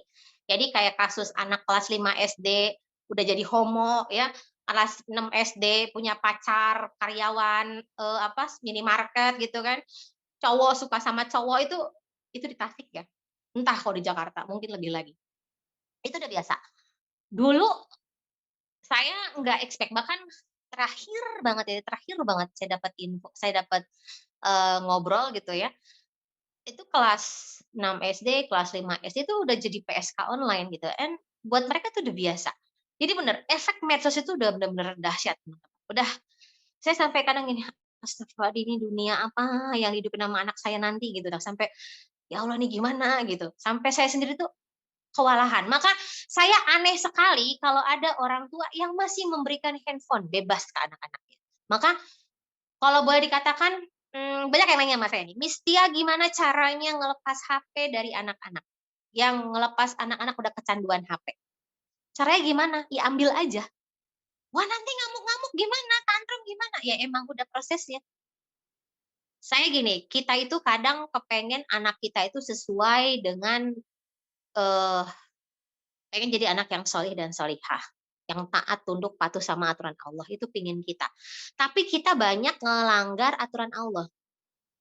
Allah itu menyatakan ya, Allah menyatakan dalam Al-Quran, eee, "Jangan beri anakmu harta." Itu saya lupa surah apa, nantilah saya share. Jangan beri anakmu harta, ya, jangan berikan harta untuk anakmu yang belum balik gitu. Itu jangan diberikan harta gitu. Kalau nggak salah seperti itulah, eee, apa kesimpulannya gitu. Jadi jangan berikan harta untuk anak yang belum balik. Anak-anak kita kelas 1, 2, 3 kelas SD itu belum balik. Handphone itu harta bukan? Itu harta. Dibelinya pakai uang itu, bukan pakai daun. Ya. Siapa yang ngebeliinnya? Orang tuanya. Makanya saya bilang, siapa yang ngebeliin handphone? Saya, Miss Tia. Yang beliin kuota siapa? Saya. Kalau anak ibu make handphone untuk main game, untuk YouTube, untuk nonton apa segala rupa, itu udah bener, Bu. Loh kok bener, Miss Tia? Ya bener, emang itu gunanya HP. Dipakai, dibeliin kuota, terus dia main game, dia nonton, itu emang udah bener. Kecuali dia pakai HP buat ngelempar kucing, aku bilang kan, baru itu salah. Berarti apa? Caranya harus apa? Saya bilang, handphone itu ngerusak 100%. Maka jangan berikan handphone. Bahkan hijaz pun, sampai detik ini, ya, yang padahal dia bekerja di dunia IT gitu ya, dia kan suka ngerjain, pesanan animasi apalah gitu ya, di IT lah dia geraknya. Dia nggak saya kasih handphone, tetap dia nggak saya kasih handphone, dia hanya memang bisa mengakses laptop aja, itu pun dengan laptopnya di luar, nggak di kamar ya, dibuka terus, tetap dengan pengawasan. Kenapa? Karena saya nggak mau ketika anak saya udah terlanjur rusak, terus saya menyesal. Jadi apa yang harus diambilin? Yang harus dilakuin Miss Tia, ambil. Ambil aja. Dulu tuh ijaz itu saya belikan iPad. Weh, saya udah ngerasa keren aja jadi orang tua yang ngebeliin anak iPad ya dulu. Lagi belum tahu ilmunya. Karena saya nggak mau dia ganggu HP saya belikanlah dia iPad. Terus, dulu lagi masih di Balikpapan ya. Oh, pas saya tahu ilmunya, saya ambil deh. Ngamuk nggak? Ngamuk banget tuh. 2 minggu tantrumnya, guling-gulingan, teriak-teriakan si ijaz. Sampai pusing kepala saya juga, tapi aduh ayo bisa, bisa, cuma 2 minggu aja. Tapi lihat, 2 minggu saya bersabar. 2 minggu saya bersabar dengan tantrumnya dia, ngamuk-ngamuknya dia, guling-gulingan, teriak-teriakannya dia. Saya bisa merasa lega beberapa tahun ke depan sekarang. Nyaman sudah. Dan itu saya terapkan ke anak-anak saya. Maka untuk orang tua penting, terapkan ke anak. Disiplin, pokoknya kalau udah usia 7 tahun, itu disiplin. Ya, harus disiplin. Kalau kata Ali bin Abi Thalib mah, usia 7 sampai 12 tuh, usia perlakukan itu kayak tawanan perang. Jadi ya harus nurut aja gitu. Emang harus itu yang kita terapkan anak-anak. Disiplin. Jadi kalau misalkan pakai handphone, izin. Kalau dia nggak izin, kasih punishment. Kalau saya punishment-nya suruh duduk, karena anak-anak saya tiga-tiganya nggak bisa diam. Jadi mereka tuh kalau suruh diam itu siksaan buat mereka. Jadi saya suruh duduk dia. Saya punya karpet. Saya bilangnya naughty karpet. Duduk di situ 5 menit. Wah, itu lebih daripada digebukin itu. Nangisnya itu kayak apa tahu guling-gulingannya. Karena anak saya tiga-tiganya nggak bisa diam. Ya. Jadi ketika disuruh duduk, diam, nggak boleh keluar dari situ. 5 menit. Aku bilang 5 minutes. Saya bilang. Wah, nangisnya kayak apa tahu, Masya Allah. Tapi Masya Allah ya, betul. Kalau saya ingat banget kok, Hijaz itu sangat super tantrum. Kalau udah teriak, marah-marah, itu dahsyatnya luar biasa. Saya sampai ada di fase, pernah sih ada di fase, ya Allah nih anak gimana ya gitu kan. Kok anak gue gini banget gitu teriak-teriaknya gitu. Kayaknya anak orang gak gini-gini banget gitu perasaan saya dulu lagi itu. Duh anakku gimana ini teh. Tapi Masya Allah ya ketika saya kuat-kuatin deh. Ya Allah, saya teh banyak melanggar kepengennya Allah. Kata Allah jangan kasih harta, saya kasih iPad coba kan. Orang iPad itu kan bukan barang 1.000 2.000, itu mahal itu jutaan. Jadi saya bilang, "Oh ya, saya teh banyak melanggar aturan Allah, makanya mungkin hasil jadi kayak begini." Gitu. Akhirnya bertobat saya, bertobat, istighfar, minta ampun sama Allah, saya ambil, ya saya gantikanlah. Dia itu kan anak itu kan cari kesenangan ya, handphone tuh. Ya udah, kita-kita aja dia menyenangkan. Diri kita nih, emaknya nih harus jadi menyenangkan. Makanya saya ganti kepada berkisah. Ya, jadi berkisah. Jangan juga ibu, banyak nih emak-emak nih beli buku paket, ya kan? Bukunya keren-keren, bagus-bagus, ya kan? Harganya jutaan, disimpan di lemari, udah kagak dibacain ke anak-anak. Tuh banyak tuh yang kayak gitu emak-emak tuh. Makanya buku itu nggak harus banyak, satu, tapi kita bacakan. Bacakan, jangan cuma bacanya plet, jangan. Kita itu, anak-anak itu kenapa suka sama handphone sih? Karena handphone itu menyenangkan, bikin happy, bikin senang, ya kan? Handphone tuh menyenangkan, bikin happy, bikin senang, sangat atraktif gitu kan handphone itu kan, berwarna-warni. Makanya anak senang. Nah, kalau begitu harus apa? Nah, betul tuh Anissa ayat 5. Nah, cakep itu betul. Terima kasih. Saya lupa soalnya. Jangan berikan anak-anakmu harta, betul. Jadi handphone itu menyenangkan gitu. Bikin happy, bikin seneng gitu. Nah, caranya gimana? Ya udah kalau kita ambil handphonenya berarti kita yang harus menyenangkan. Misalnya kalau kita membacakan kisah, ya udah kita jadi aktif aja gitu. Misalkan ketika kita membacakan kisah, saat itu hujan sangat amat deras, gitu. Jadi benar-benar nggak perlu sebenarnya Allah tuh udah ngasih kita panca indera sesempurna ini. Ini tuh untuk jadi toolsnya tubuh kita, muka kita, mata kita, tangan kita, intonasi suara kita itu adalah tools buat anak-anak kita. Maka saya kasih tahu ke teman-teman, berkisah itu ya, atau zaman dulu mah mendongeng baheula kalau sebelum ini ya, sebelum saya, hijrah, berkisah itu luar biasa efeknya buat anak, luar biasa. Makanya yuk mulai dikurangin. Kalau misalkan nggak bisa langsung diambil, kalau saya makan agak-agak kejam kali ya langsung ngambil. Tapi coklah pelan-pelan dikurangin, kurangin, kurangin.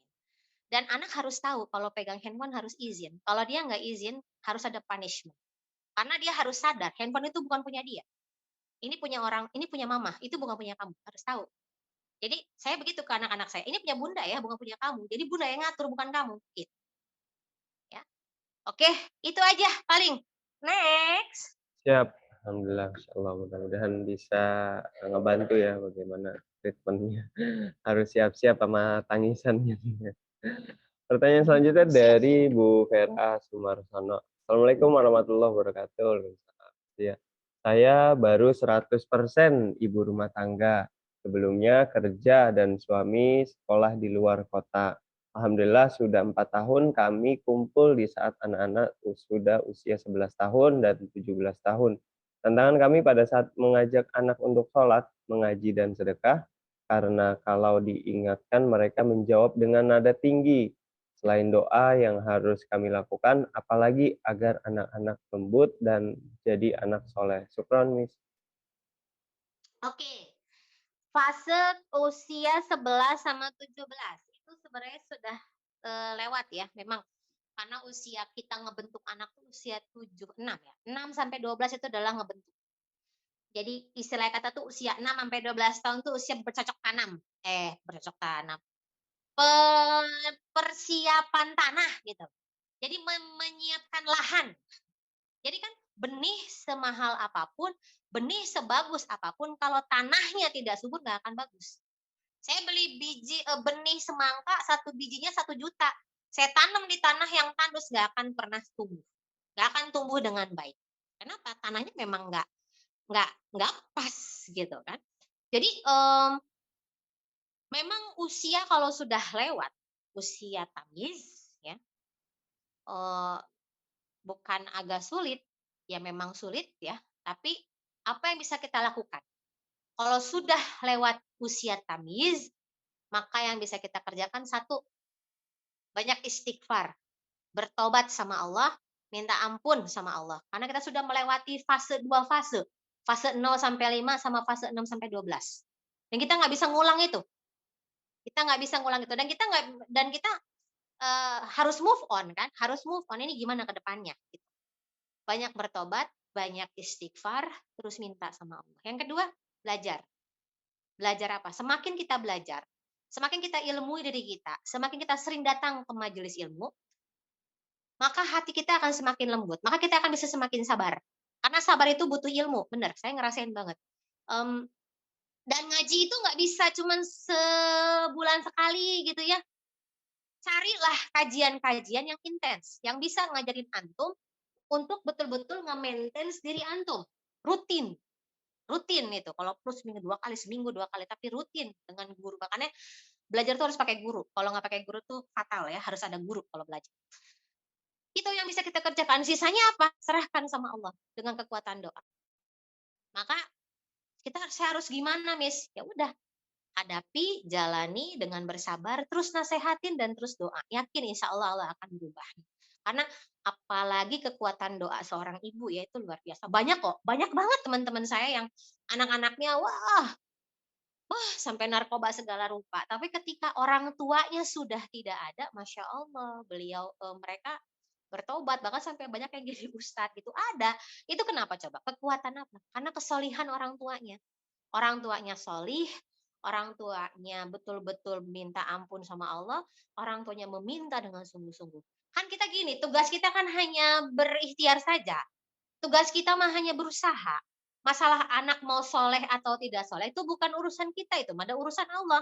Karena yang membolak-balikan hati itu Allah, bukan kita. Kadang kita ini orang tua suka pengen buru-buru gitu. Pengen instan, anaknya tiba-tiba subuh bangun, habis subuh langsung ngaji, habis ngaji langsung beberes, tanpa mau proses. Atau pengen tiba-tiba anaknya bangun tahajud gitu ya, tanpa dibangunin. Itu kan nggak bisa kalau misalkan misal lebih mendadak, nggak bisa. Semua itu melalui proses. Maka bersabarlah dengan prosesnya. Kalau anak-anak kita sudah melewati fase tamiz, sudah masuk ke fase baligh, yang bisa kita kerjakan yaitu hanya berdoa, beristighfar, minta ampun, dan kita terus belajar. Menasehati, terus saja menasehati dan mendoakan tanpa henti. Itu yang bisa kita kerjakan. Sisanya serahkan sama Allah. Yakin nggak Allah akan berubah? Harus punya keyakinan. Saya yakin anak saya akan jadi anak yang soleh. Pasti insya Allah yakin saya mah. Harus Bu. Kita harus punya keyakinan itu. Saya yakin anak cucu keturunan saya akan jadi turunan yang solih dan solihah. Akan jadi turunan yang paling depan, barisan paling depan dalam membela agama Allah. Harus yakin, ya. Harus yakin karena sisanya biarkan Allah. Sudah tugas kita mah hanya ikhtiar, berusaha semaksimal mungkin dan berdoa. Sisanya biarkan Allah yang menyelesaikannya. Oke? Lanjut.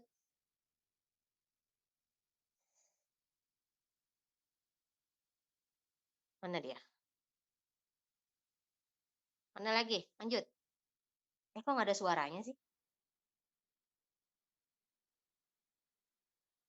Kok nggak kedengeran loh? Suaraku kedengeran nggak sih?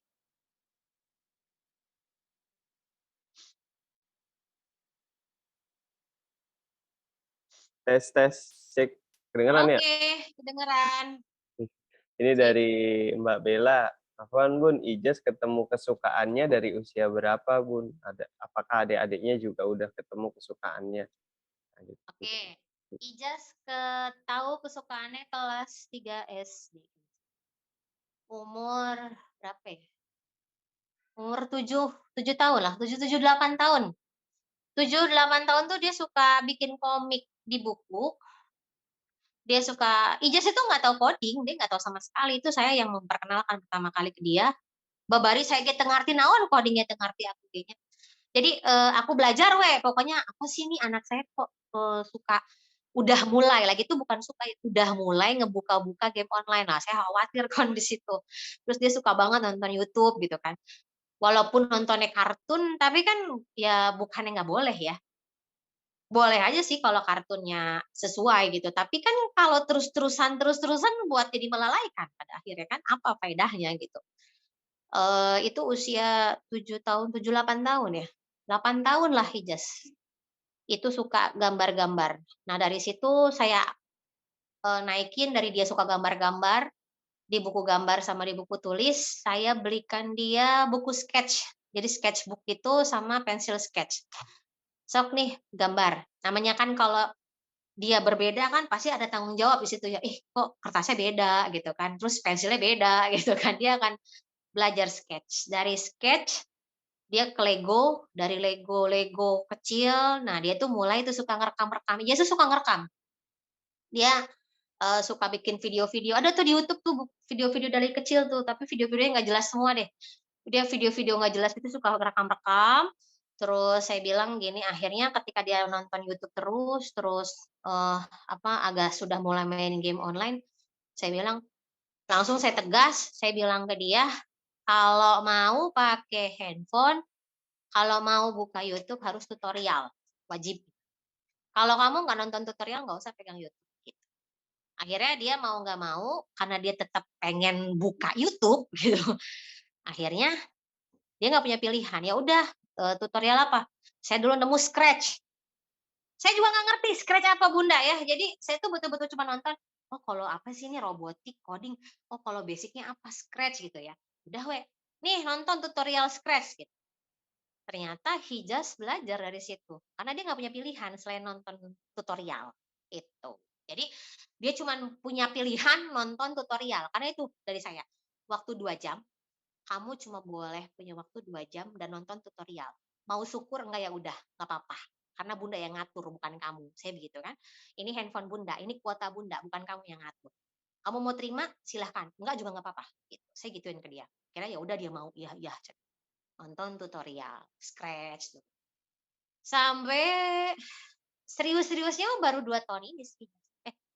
1,5 tahun lah, sampai pada akhirnya dia bisa menghasilkan dari dia belajar coding. Sekarang dia udah ke Udemy, sekarang mah udah ngambil-ngambil courses-courses gitu dia sekarang, udah. Karena anak kita tuh ternyata lebih cerdas dan lebih cepat menangkap di luar dugaan kita gitu. Bahkan ayahnya aja, suami saya kan programmer juga sama.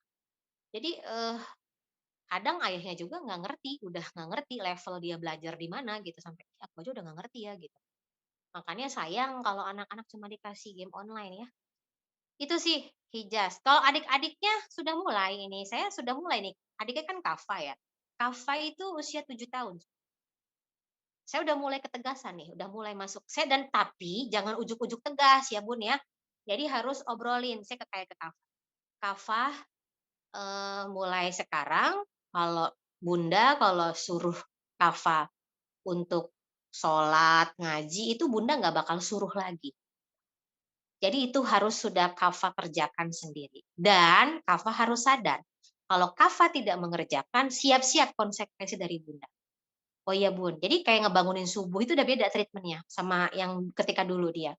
Dulu kan saya kalau bangunin subuh pasti saya peluk, saya cium, sayang yuk subuh yuk sayang yuk gitu kan. Kalau sekarang udah cuman ditoel-toel aja, subuh teh, subuh, udah gitu doang. Dan itu sebagai pembelajaran ke dia bahwa memang usia dia segitu dia harus sudah mulai belajar disiplin.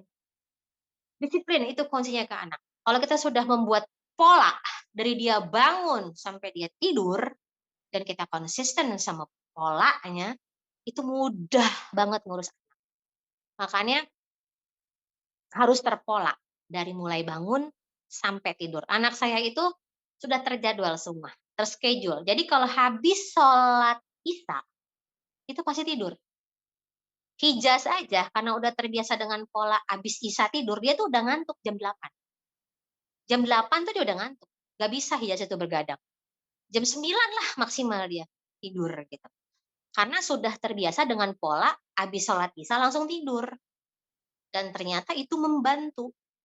Jadi jangan biarkan anak-anak kita itu tidur di atas jam 9. Janganlah, jangan, itu merusak banget. Jadi biasakanlah membuat pola dari bangun sampai tidur. Makanya kalau banyak orang, ih susah banget sih ngurus anak. Enggak, saya punya anak 3, enggak repot, biasa aja, santai aja, happy malahan. Kenapa? Karena mindset saya, anak-anak saya ini investasi saya nih.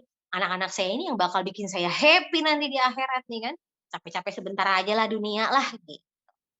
Lanjut, mana pertanyaan selanjutnya? Ya siap, Masya Allah. Ini waktunya masih available ya, Miss Dia ya? Saya bal. Aku mah ada pengangguran dari rumah, lagi hamil mah. Nggak ada jadwal di Ya, rumah mah. mudah-mudahan lancar. Ya. Mudah-mudahan. Ini ada dari Dita Nasya. Kalau untuk anak 2 tahun, untuk parenting yang tepat apa ya, Miss? Saya ini orangnya agak galak, Miss. Kira-kira parenting Oh, yang tepat sama. untuk Anak 2 tahun. Parentingnya apa ya?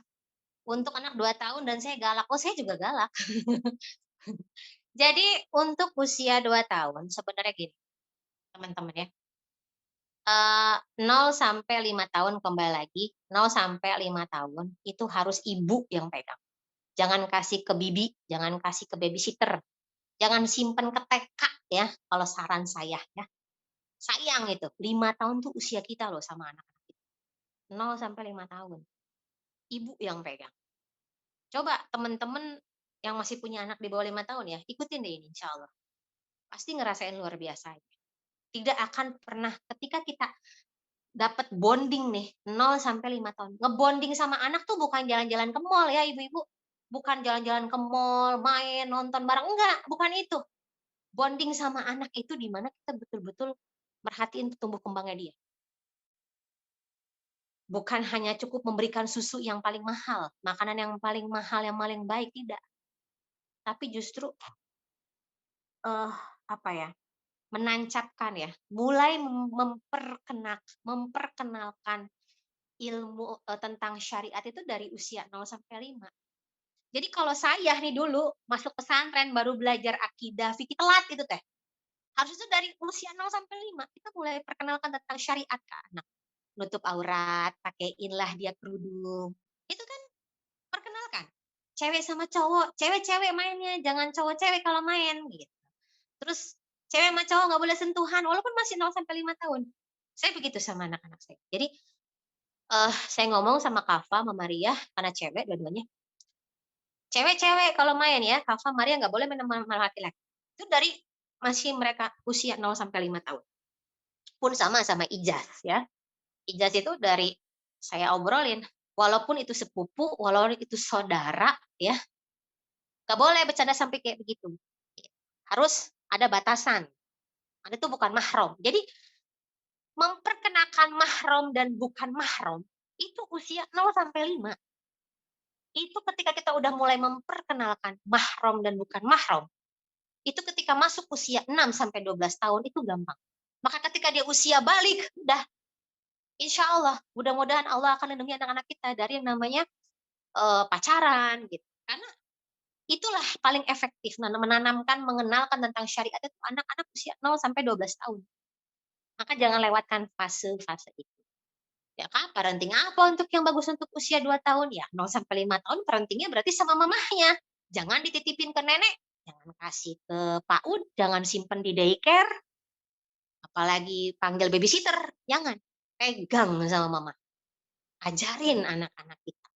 Sebelum bobo kita berkisah, ya kan? Buatlah kita ini sebagai objek yang sangat menyenangkan untuk anak-anak kita. Pokoknya nggak ada deh yang lebih lucu dari mama saya gitu. Anak-anak terus kayak gitu. Nggak ada yang lebih lucu dari bunda, nggak ada yang lebih menyenangkan daripada bunda. Gitu. Anak-anak kita tuh harus tertawa terbahak-bahak kalau sama kita. Ketika kita bercanda harus tertawa. Pokoknya harus jadi taman bermain yang paling menyenangkan buat anak-anak kita.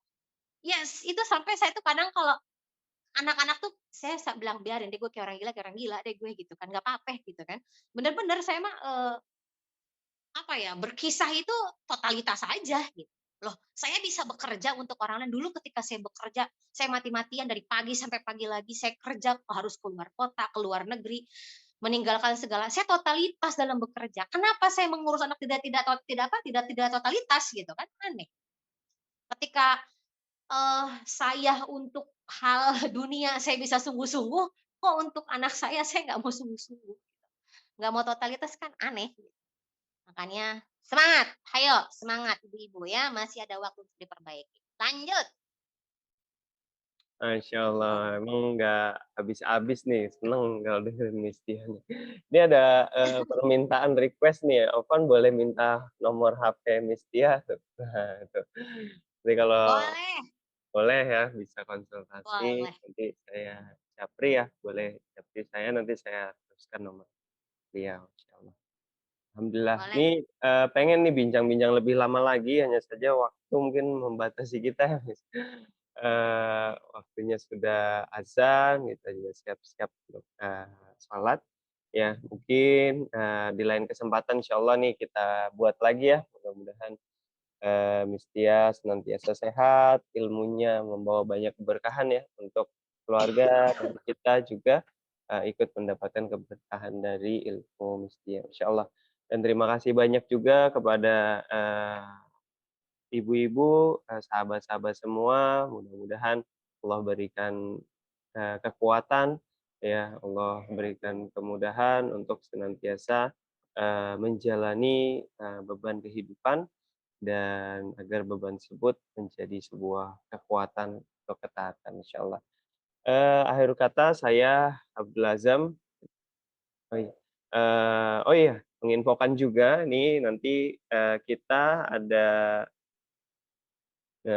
nah ini, webinar lagi insyaallah, setelah Idul Adha ya. Nah ini 7 kesalahan fatal orang tua mengirim anak ke sekolah. Jadi banyak yang berharap lebih dari sekolah sebenarnya bagaimana kita memandang sekolah, dibedakan ya, tadi juga banyak disinggung, ternyata beda, ada pendidikan sekolah, ada pendidikan yang, di rumah juga. Nah mudah-mudahan, nanti bisa kami infokan, mudah-mudahan berkesempatan untuk, bisa bertemu lagi di acara ini. Akhir kata, saya Belazam mewakili segenap kru yang bertugas mengucapkan terima kasih dan mohon maaf apabila banyak kekilafan. Kita tutup dengan membaca hamdalah, alhamdulillahirabbil alamin dan doa kafaratul majlis. Subhanakallahumma bihamdika asyhadu an la ilaha illa anta astaghfiruka wa atubu ilaik. Wal afu minkum. Wassalamualaikum warahmatullahi wabarakatuh. Alhamdulillah. Terima kasih. Waalaikumsalam. Yuk, jazakumullah khair, barakallahu fikum semuanya ya. Semangat. Aku live dulu ya.